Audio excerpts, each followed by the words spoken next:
বেকারত্বের চাকরি নিয়ে বিধানসভা অধিবেশনে আজ এমএলএ অভিষেক দেবরায়ের এক্সক্লুসিভ বক্তব্য শুনুন।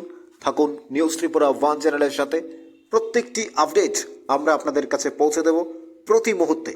থাকুন নিউজ ত্রিপুরা ওয়ান চ্যানেলের সাথে। অবশ্যই চ্যানেলটিকে সাবস্ক্রাইব করে রাখুন। কি বলছেন শুনুন। বেসরকারি প্রস্তাব প্রসঙ্গ রাজ্যে আইটি সেক্টরকে আরো সম্প্রসারিত করা। মাননীয় অধ্যক্ষ মহোদয়, আমার উত্থাপিত বেসরকারি প্রস্তাবটি হলো দেশ বিদেশের খ্যাতনামা আইটি কোম্পানিগুলো রাজ্যে বিনিয়োগ সহ তাদের প্রতিষ্ঠান স্থাপনের জন্য বিশেষভাবে উৎসাহ প্রদান করে রাজ্যে আইটি সেক্টরকে আরো সম্প্রসারিত করার পাশাপাশি রাজ্যের কর্মপ্রার্থীদের কর্মসংস্থানের সুযোগ সৃষ্টির লক্ষ্যে রাজ্য সরকারের তরফ থেকে সর্বাত্মক উদ্যোগ গ্রহণ করার জন্য এই সভায় অনুরোধ জানাচ্ছি। আমি ধন্যবাদ জানাই আপনাকে আমাকে এই গুরুত্বপূর্ণ বিষয়ে আলোচনা করার সুযোগ দেওয়ার জন্য। আমি এক অত্যন্ত প্রয়োজনীয় সময় উপযোগী প্রস্তাব নিয়ে এই সভার সামনে উপস্থিত হয়েছি, যা ত্রিপুরা রাজ্যের অর্থ সামাজিক উন্নয়নের সঙ্গে ঘনিষ্ঠভাবে জড়িত। আমি জানি ত্রিপুরা একটি প্রান্তিক রাজ্য। শিল্প বাণিজ্যের ক্ষেত্রকে বিকশিত করার লক্ষ্যে আমাদের রাজ্যকে আরো একটা পথ অতিক্রম করতে হবে। এই মুহূর্তে রাজ্যে লক্ষাধিক শিক্ষিত বেকার যুবক যুবতী রয়েছে, যারা কর্মসংস্থানের প্রতীক্ষায় আছে। এ রাজ্যে এখনো আমাদের কর্মসংস্থানের মূল ভরসা সরকারি চাকরি, কিন্তু আমরা সব অবগত আছি যে সরকারি চাকরি অত্যন্ত সুযোগ সীমিত। সরকারি চাকরি রাজ্য সরকার একটা চলমান প্রক্রিয়া। এই প্রক্রিয়া বন্ধ হয়নি বলেই আমাদের রাজ্যে প্রতি মাসে সরকার বিভিন্ন দপ্তরে পর্যায়ক্রমে কর্মচারী নিয়োগ চলছে, কিন্তু এরও একটা সীমাবদ্ধতা রয়েছে। তাই আমাদের রাজ্যে বিকল্প কর্মসংস্থানের আরো সুযোগ সৃষ্টি করার এখন সময়ের দাবি।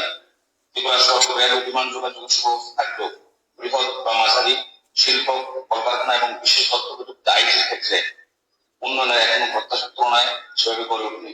আমরা জানি বর্তমান বিশ্বের তথ্য প্রযুক্তি শুধু একটি শিল্প ক্ষেত্র নয়, এটি একটি শক্তিশালী মাধ্যম যা যুব সমাজের কর্মসংস্থান সৃষ্টির পাশাপাশি যে রাজ্যে গড়ে উঠবে সে রাজ্যের রাজস্ব আয় বাড়বে এবং রাজ্যের অর্থনীতিকে আরো গতিশীল করতে পারবে।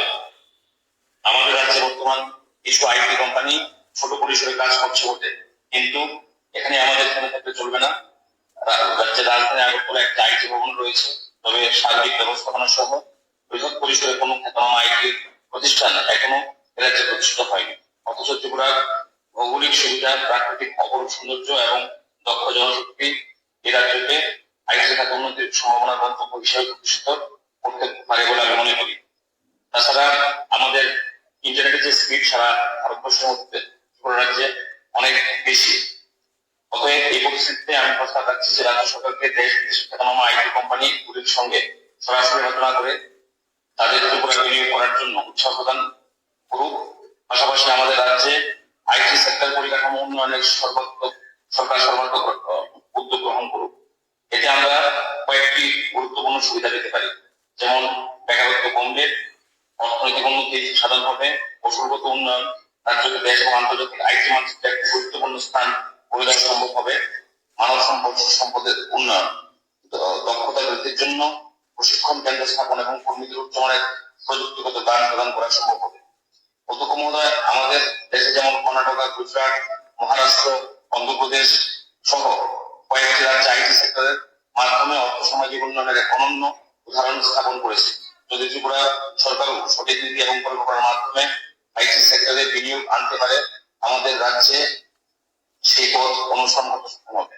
আমি এই সভার মাধ্যমে সরকারের কাছে অনুরোধ জানাচ্ছি যে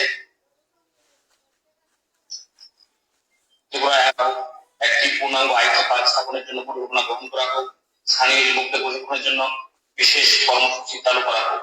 অধ্যক্ষ মহোদয়, ত্রিপুরা সার্বিক উন্নয়নে এই পদক্ষেপ অত্যন্ত গুরুত্বপূর্ণ।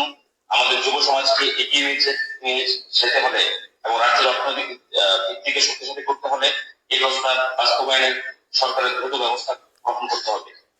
আমি আশা করি এই প্রস্তাবের গুরুত্ব উপলব্ধি করে সরকার সঠিক ভূমিকা নেবে।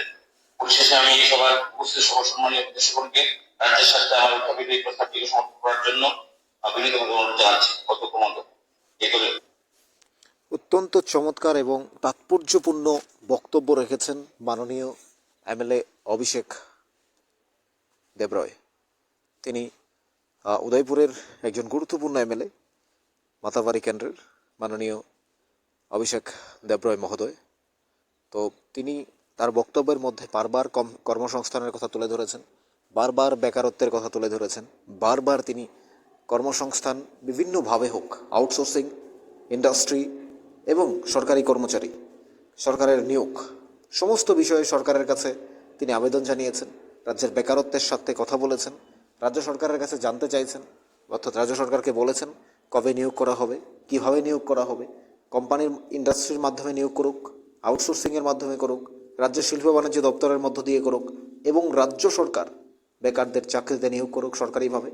সমস্ত কিছু তিনি চাইছেন রাজ্য সরকারের কাছে। তিনি রাজ্যের বিজেপি দলের গুরুত্বপূর্ণ এমএলএ, রাজ্যের মাননীয় বিধায়ক অভিষেক দেবরয় মহোদয়। তার এই বক্তব্য অত্যন্ত তাৎপর্যপূর্ণ আজকের এই বিধানসভা অধিবেশনে। যে বক্তব্য আপনারা শুনলেন, একজন শাসক দলের গুরুত্বপূর্ণ বিধায়ক রাজ্যের উন্নয়নে কাজ করছেন, এবং যে বিরোধীরা যে প্রশ্নগুলো করেননি, যে জিনিসটা চাইতে পারেননি বেকারত্বের স্বার্থে, বিরোধীরা আজ কি বলেছেন, কিভাবে বলেছেন, কোন কথা বলেছেন আপনারা শুনলেন সারাদিন। বিরোধীরা বিভিন্নভাবে প্রশ্ন করতেই পারত শাসক দলকে চাকরি নিয়ে, বেকারত্বের স্বার্থে। কতটুকু বলেছেন, কি বলেছেন আপনারা সেটা শুনেছেন।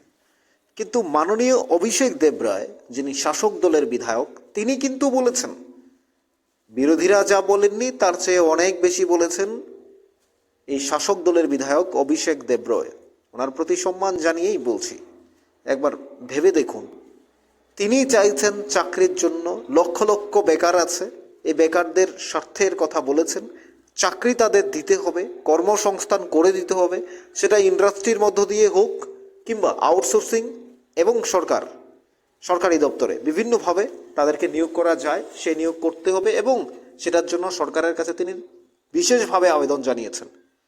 তাহলে আপনি বুঝুন, তাহলে বিরোধীদের যে প্রশ্ন, বিরোধীদের যে চাহিদা, বিরোধীরা যে রাজনীতি করবে এই শাসক দলের বা এই যে বেকারদের নিয়ে কথা বলবে, তার চেয়ে বেশি বলেছেন শাসক দলের এই বিধায়ক অভিষেক দেবরয়। যে কথাটা বলার কথা ছিল বিরোধীদের, তাদের ছাপিয়ে আলোচনায় অভিষেক দেবরয়। কেন বললাম কথাগুলো, ওনার বক্তব্যটা আপনারা শুনলেই বুঝতে পারবেন সত্যিকারের অর্থে যে বেকারদের জন্য তিনি কি বলছেন, কি বলেছেন। আমরাও বলি আপনাদের প্রতিটা আপডেট আমরা পৌঁছে দেবো, আপনাদের প্রত্যেকটা আপডেট পৌঁছে দেওয়ার দায়িত্ব আমরা নিয়েছি আপনাদের কাছে পৌঁছে দেওয়ার। আপনারা আমাদের চ্যানেলটি সাবস্ক্রাইব করে রাখবেন, আপনার পাশাপাশি অন্যকে দেখার সুযোগ করে দেবেন নিউজ ত্রিপুরা 1 চ্যানেলটি।